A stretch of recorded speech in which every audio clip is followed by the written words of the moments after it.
Hi friends, and welcome back to my channel.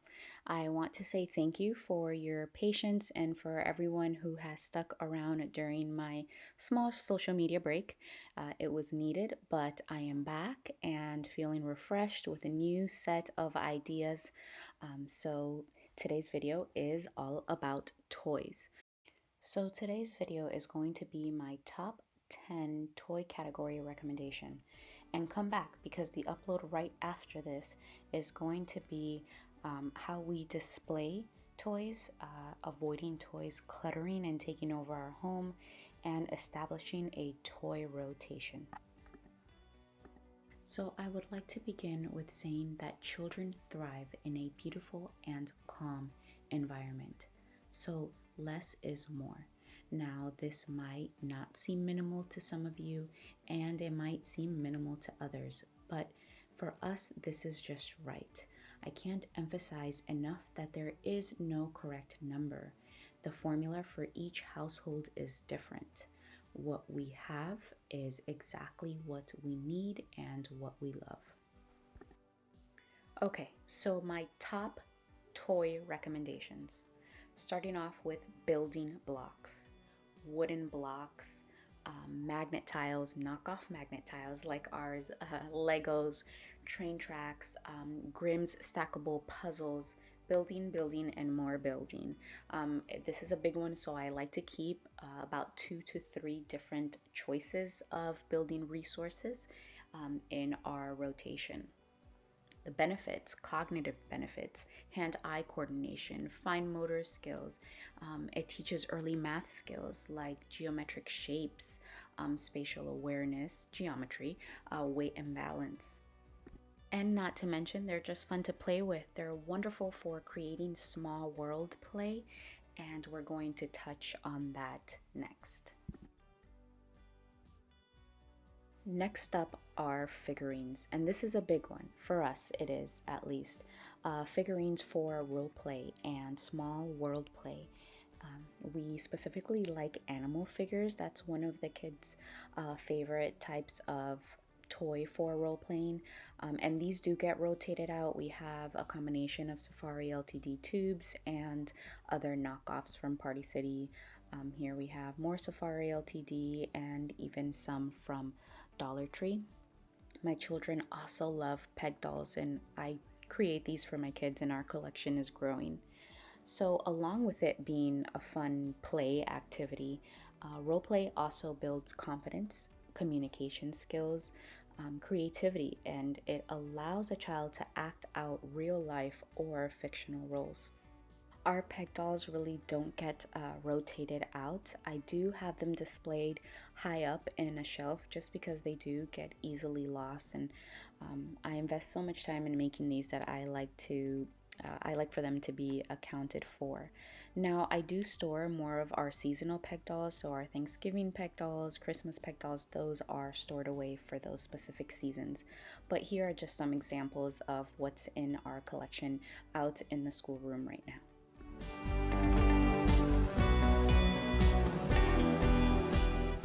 So again, still talking about small world play and role play. So it would be nice to have maybe like a wooden dollhouse. We don't have a dollhouse, but we do have this wooden treehouse that I DIY'd.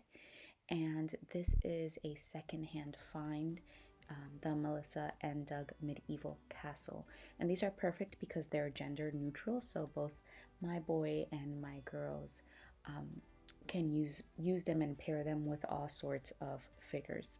And this is their favorite type of play. Now, a dollhouse isn't necessary if you do have building blocks and stacking blocks. Blocks can make dollhouses, buildings, a forest. It's a wonderful open-ended material or toy to have in your child's collection. The perfect example of that is this Grimm's Take-Along dollhouse, my daughter's favorite, making it worthwhile, but essentially all that it is a few of the Grimm's stackable puzzle pieces and a few mini dollhouse furniture pieces.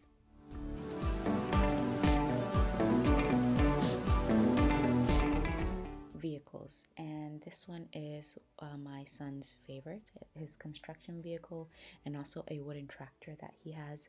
It's actually on our birthday list and Christmas list this year to invest in a better quality type vehicle. But nonetheless, I mean, this is fun, and it goes hand in hand with that character and role play for hauling your blocks and loose parts. And I mean, I guess especially if you have boys, although girls like vehicles and drive them as well. Something else I recommend for your child's toy collection is a baby doll and a few baby doll accessories. We keep her in this basket, which Luna also likes to use as her bassinet, with a few baby clothes and bottles and feeding utensils and such. These get rotated out.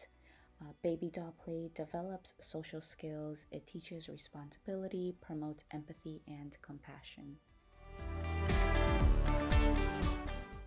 My next recommendation is actually something that we use as baby blankets, and they are silks. So you can buy these from a variety of vendors on Etsy. Most of ours are Sarah's silks, but we also do have some that are a silk blend, so a cheaper alternative, and I got these on Amazon.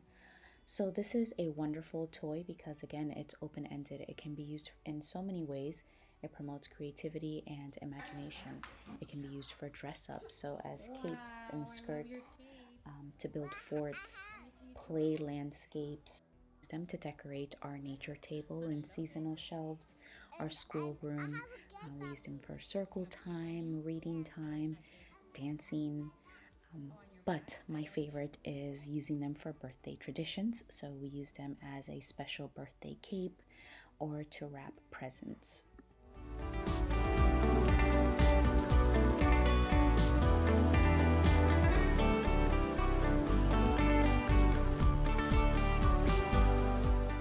My next recommendation in a toy collection or rotation are loose parts. These are common for homeschool to be used as manipulatives, math manipulatives and such, but these are also great for play. They're for imagination, creativity, they're for curiosity and exploration. They're moved, hauled on play vehicles, lined up and sorted or combined in all sorts of fun multiple ways. My kids use them with figurines, for playscapes, as pretend foods, for storytelling, sensory play in bins. Just their possibilities are endless.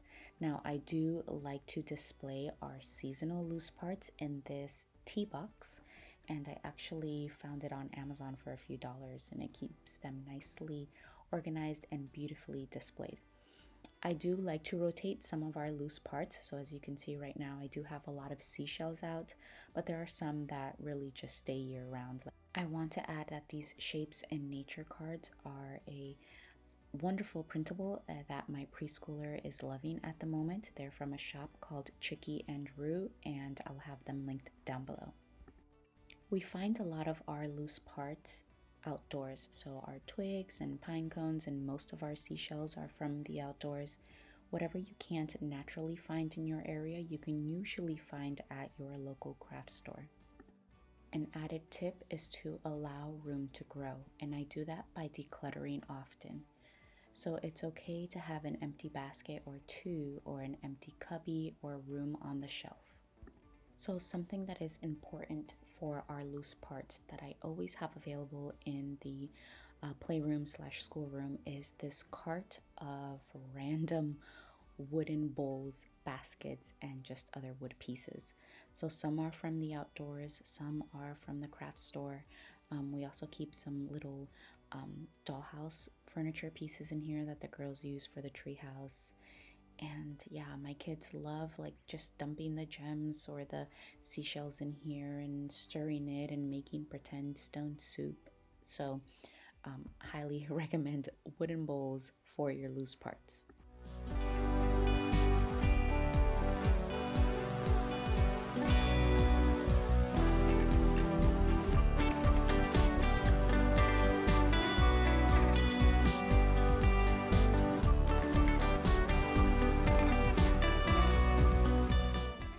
My next next recommendation is a wooden kitchen or a house, a stand for pretend house play.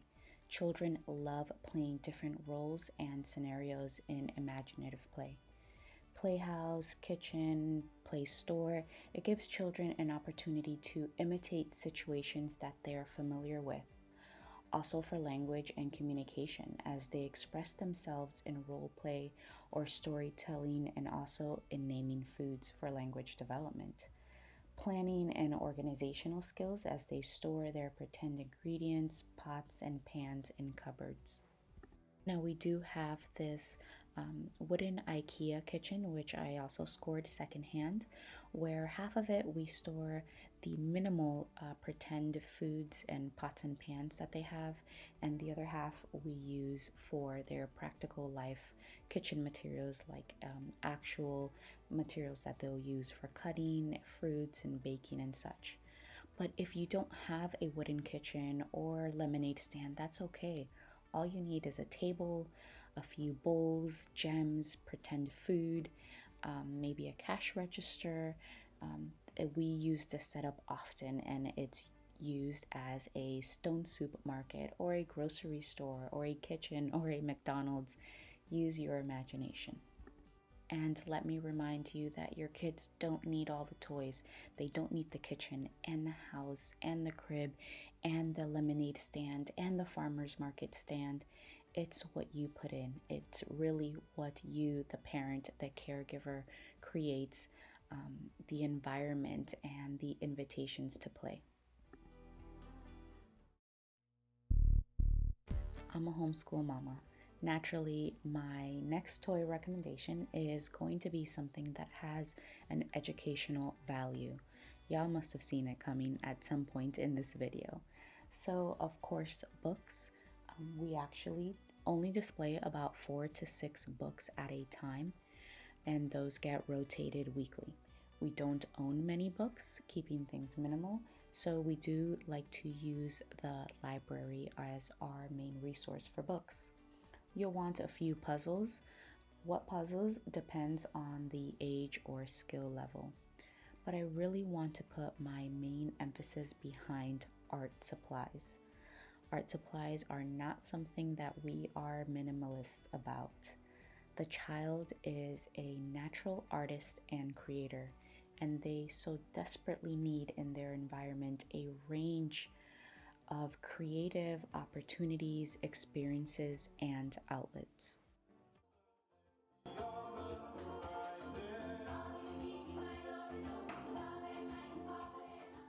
So I think I might need a whole dedicated video to go through our favorite art supplies and what we have. But for now, let's talk about my storage solution. I have a craft closet where I keep mostly our backup craft supplies and fabrics and other sewing materials. For our daily use art supplies, I own 2 of these rolling carts, and I bought these at Walmart, and they're wonderful because they hold a lot.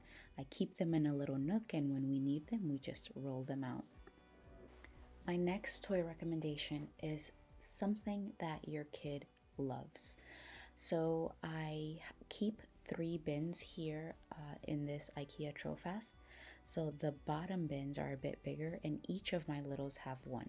So this is Luna, and Luna, what she loves most in the world are Barbies, naked Barbies. So I also keep Barbie clothes and a few other Barbie accessories here. I don't mind having extra plastic toys if it makes them happy, and as long as we don't have a bunch of clutter and mess. So it's important to just have a few at a time. This bin gets rotated out with new Barbies because she has quite a collection, about every 2 weeks or so. So that was Luna's bin, my 2-year-old toddler. Next we'll go into Noah's. So you'll notice that mostly what's in all these bins are characters and maybe small toy cars. My son has a little Yogi Bear in here. But yeah, just cars or character figures that, again, they like to use as role play or pretend play. And his also get rotated out. We have some putty about the same time that Luna and Bella's does. So Noah also has this obsession with Mighty Beans, so that's what you see there. And next is my 6-year-old Bella, and she loves nothing more than LOL dolls and LOL doll accessories. She also has a little bit of play makeup in here and a journal, a diary, a fingerling. Again, as long as it's reasonable, there's a nice balance. They don't need all the toys, but there might be something out there that they love and that is important to them. And my very last toy recommendation, if you've been keeping count, I was able to narrow it down to 10, are outdoor toys because there's nothing more important than outside play. So ours are very minimal. We are a beach family, so naturally that goes with boogie boards and rafts and sand toys. But our children also have bikes, a few scooters, and our precious trampoline.